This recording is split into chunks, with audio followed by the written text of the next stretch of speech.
Muthoot Fincorp limited कंपनीतील सोनं तारण प्रकरणाच्या तपासात कोतवाली पोलिसांनी मोठी कारवाई केली आहे।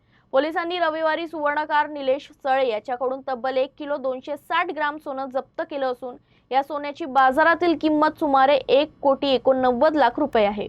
दरम्यान सुमारे 3 किलो सोनं गहाण ठेवणारा सुवर्णकार कुर्ले अद्याप पोलिसांच्या हाती लागलेला नसून त्याचा शोध सुरू आहे। महाजनपुरा परिसरातील रहिवासी शालिनी काशीनाथ नागरगोजे यांच्या तक्रारीवरून कोतवाली पोलिसांनी या प्रकरणात गुन्हा दाखल केला आहे।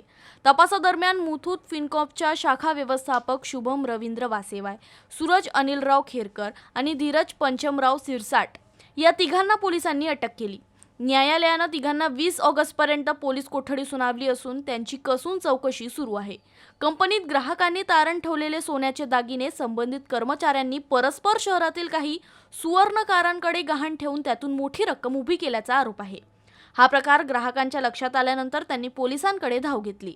तपासाची व्याप्ती वाढत असताना पोलिसांना आतापर्यंत सुमारे 60 ग्राहकांच्या तक्रारी प्राप्त झाल्या आहेत। तपासात अटकेतील आरोपींनी शहरातील विविध सुवर्णकारांकडे सुमारे 4 किलो सोन्याचे दागिने गहाण ठेवल्याचं समोर आलं।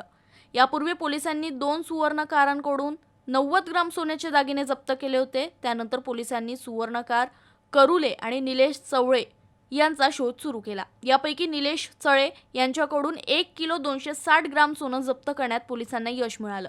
या कारवाईमुळे तपासाला महत्त्वपूर्ण दिशा मिळाली आहे। मात्र करुले याच्याकडे गहाण ठेवण्यात आलेले सुमारे 3 किलो सोनं अद्याप जप्त झालेलं नाही।